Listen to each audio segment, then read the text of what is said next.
ሰላም ጤና ይስጥልን ውድና የተከበራችሁ የቻናላችን ቤተሰቦች ዘወትር አክብሮታዊ ሰላምታችን በያላችሁበት የዓለም ጥግ ሁሉ ይድረሳችሁ እያልን ለሰዓቱ ለእናንተ ይመጥናሉ ያልናቸውን ዕለታዊ አነጋጋሪ መረጃዎችን ልናስደምጣችሁ በተለመደው የመረጃ ሰዓታችን ተመልሰን መጥተናል። ውድና የተከበራችሁ የቻናላችን ቤተሰቦች አብራችሁን ስትቆዩ ቻናላችንን ላይክ፣ ሸር፣ ሰብስክራይብ እና ኮሜንት በማድረግ የከበረ ድጋፋችሁን ታሳዩን ዘንድ በአክብሮት እየጠየቅን በቀጥታ ወደ ዕለቱ አነጋጋሪው መረጃችን አመራን። እኔ ትናንት ለዶክተር አብይ የራስን ስልጣን አሳልፌ ሰጥቼው ዛሬ የሰጠሁን ብድር መልስልኝ ልለው ነው።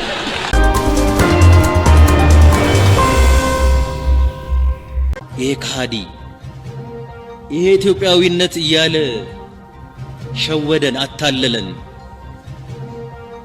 ኢትዮጵያዊነት ሱስ ነው ብሎ አታለለን።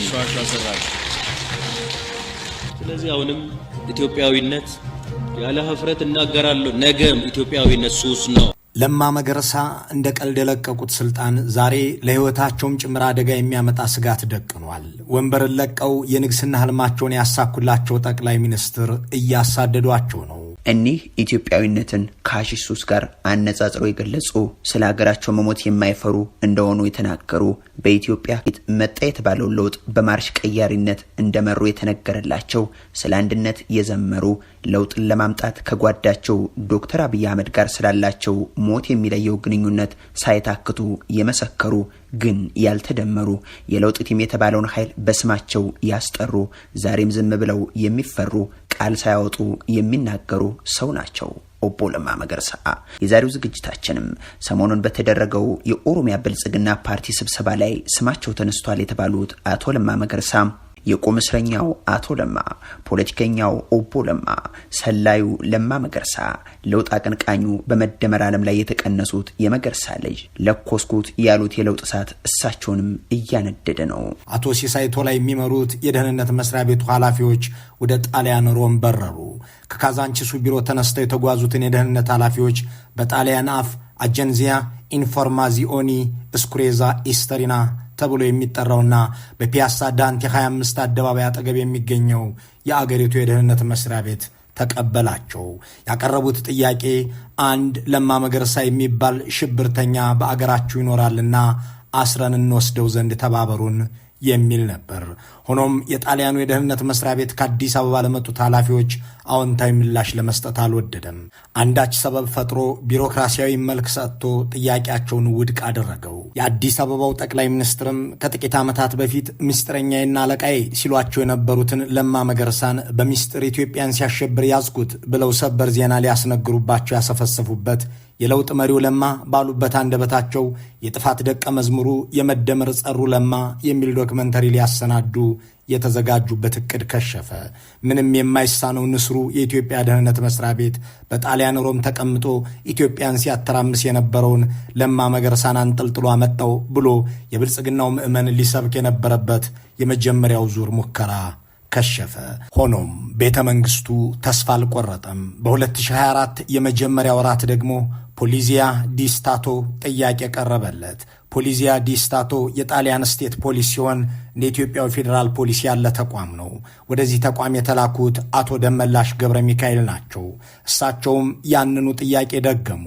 ለማ መገርሳ የተሰኘ ሽብርተኛ ድርጅት መሪ በዚህ በእናንተ ሀገር ይኖራልና አስራችሁ ስጡን አሉ። እንዲያም ሆኖ አልቀናቸውም። ብልጽግናዎች በተለይም ከኦሮሞ ነጻነት ሰራዊት ጋር በታንዛኒያ ድርድር አድርገው ከከሸፈ በኋላ ለማ መገርሳ ነው ይህንን ድርድር ያበላሸው እያሉ ማውራት አብዝተው ነበር።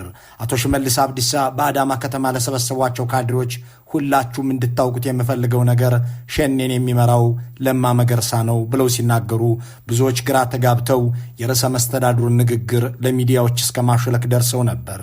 አሁንስ በዛ በሚል ስሜት የመከላከያው ጠቅላይ ኤታማዦር ሹም ፊልድ ማርሻል ብርሃኑ ጁላ ወደ ሮም የተጓዙት ሶስተኛ ሙከራ ለማድረግ ነበር።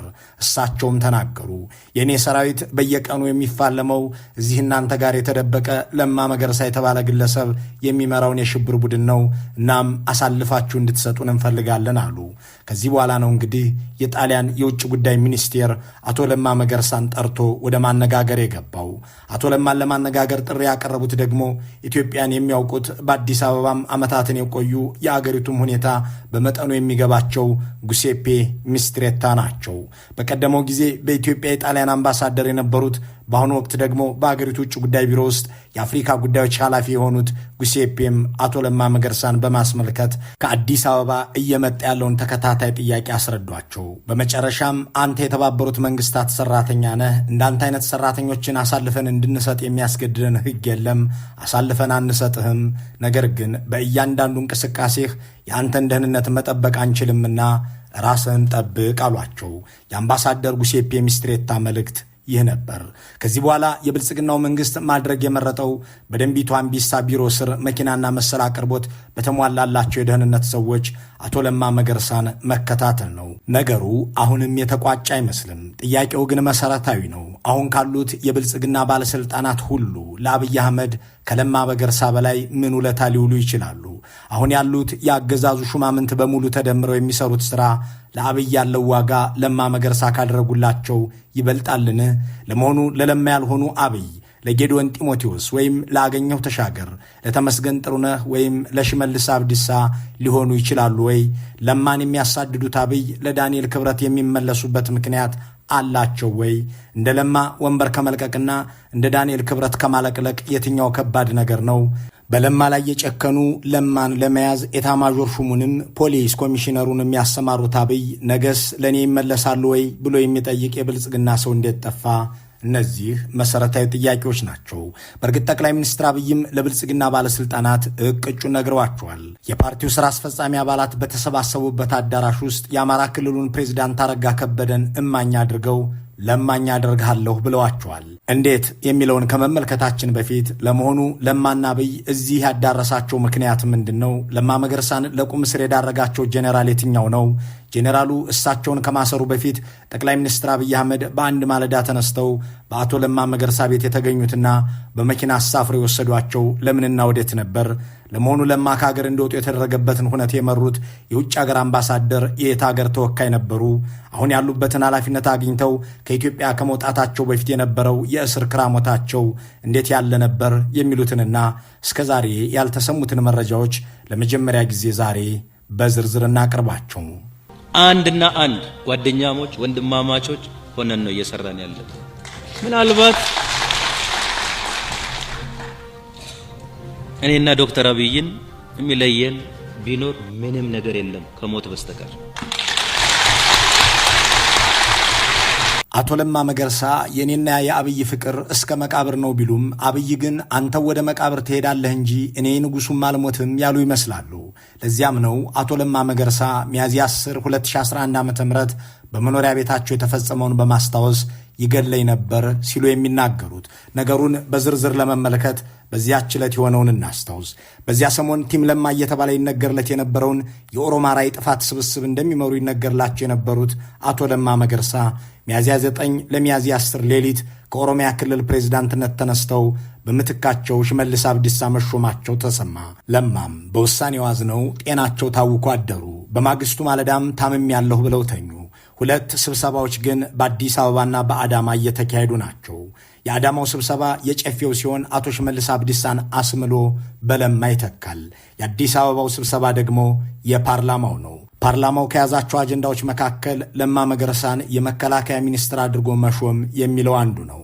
ይህንንም የመደመር ምዕመናን ገና ከማለዳው የኦሮማራ የፌስቡክ መንጋ አስቀድሞ አሰራጭቶታል። ሆኖም ለማ መገርሳ ታምም ያለሁ ብለው ወደ ፓርላማ እንደማይሄዱ ታወቀ።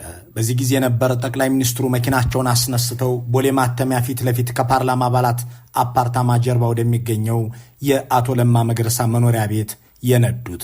በዚያ ሲደርሱም ለማ ተኝተዋል። አብይ ግን አይናቸው በቁጣ ፈጧል። ፊታቸው ማዲያታቸው እስኪታይ ድረስ ብስጭታቸውን መደበቅ አልቻለም። ሆኖም አፋቸው በልስላሴ ይናገራል። ፓርላማው እኮ አፉን ከፍቶ እየጠበቀህ ነው፣ ተነስና ቅበረኝ፣ አንተ ካልተገኘህና ቃለ መሐላ ካልፈጸምክ ችግር ውስጥ መውደቃችን ነው እያሉ የለማን ልብስና ጫማ ከቁም ሳጥን ማውጣት ጀመሩ። በቤቱ ውስጥ የነበሩት የለማ መገርሳ ረዳቶችና ጠባቂዎች ግራ እስኪጋቡ ድረስም ጠቅላይ ሚኒስትሩ ሙሉ ሱፍና ጫማ ከቁም ሳጥን አውጥተው ለብሰህ ተነስ በማለት የተማጽኑም በጥቂቱ ደግሞ የቁጣ ቃና ያለው ቃል አወጡ። ያለ ፈቃዳቸውና ምክራቸው ሳይጠየቅ ከኦሮሚያ ክልል መነሳታቸው ያበሳጫቸው ለማ የጠቅላይ ሚኒስትሩን ሁኔታ ሲመለከቱ አሞኛል የሚለውን ሰበባቸውን ሊገፉበት አልወደዱም።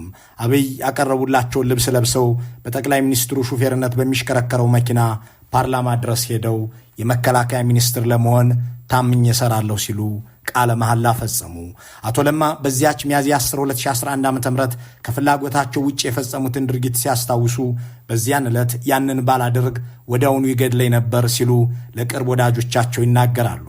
ህዳር 21 2011 እኔና አብይን ሞት ነው የሚለየን ሲሉ የነበሩት ለማ ባጎረስኩ እጄን ተነከስኩ ይሉትን ብሂል በሚያስታውስ መልኩ ከመሞት መሰንበት ብለው በፍርሃትና በግዳጅ ተወስደው ቃለ መሐላ ፈጸሙና ሚኒስትር ሆኑ። ሆኖም በዚያ መስሪያ ቤት ውስጥ የረባ ስራ የሚሰሩ ሆነው አልተገኙም። ይልቁንም በሳቸው ከኦሮሚያ ክልል መነሳት የተበሳጩ የኦሮሞ ፖለቲከኞችን በቤታቸውም በቢሮአቸውም በማነጋገር የቁዘማ ጊዜያቸውን መግፋት ቀጠሉ። ከጠቅላይ ሚኒስትሩ ጋር በካቢኔ ስብሰባ ካልሆነ በቀር የሚገናኙበት አጋጣሚ እየጠፋ ሄደ። ቤተ መንግሥት ያስገቧቸው ሰው ቤተ መንግሥቱን ዘጉባቸው። ለማ በገዛ ዳቦዬ ልቡን አጣሁት ብለው በመከላከያ ሚኒስቴር ውስጥ በሚያሳልፉበት በዚያ ሰሞን ከጠቅላይ ሚኒስትሩ ጋር ጸብ ውስጥ መሆናቸው ግን ይዘገብ ነበር። ሆኖም በኦህዴድ ካድሬዎች ዘንድ ከአብይ በተሻለ ክብር አላቸው የሚባልላቸው ለማን ስልጣን ሰጥተው ለጠቅላይ ሚኒስትር ያበቋቸውን ለማን አብይ በደሏቸው የሚለው ዜና ኪሳራ እንዳለው ያስተዋሉት ጠቅላይ ሚኒስትሩ አንድ ድራማ ሰሩ። በመሃላችን ጸብ የለም አሁንም ፍቅር በፍቅር ነን ለማለት ኖቤል ስለተሸለሙ እኛ የምንሸልመዎት ብሎ ሰላም ሚኒስቴር ባዘጋጀላቸው ድግስ ላይ የተጠለቀላቸውን ወርቅ ለለማ እንዲሸልመው ፍቀዱልኝ በማለት ሸዋዚንገርን በሚያስንቅ የትወና ብቃት ድራማውን ሰሩት። ይሄኛው ትዕይንት የቀረበው ደግሞ ጥቅምት 10 2012 ነበር። በብዙ መከራ፣ በብዙ ችግር፣ በብዙ ደህንነት አብረውኝ ለነበሩ ወንድሞቼ፣ ጓደኞቼ እና የነሱ ሁሉ አስተባባሪና መሪ የነበረው የደህንነት ጓደኛዬ እና ወንድሜ ለማ መገርሳ የዚህ ክብር ባለቤትና መሪ ስለሆነ የዛሬ ሽልማቴን ኢትዮጵያን እንድሸልመው እንድትፈቅዱልኝ።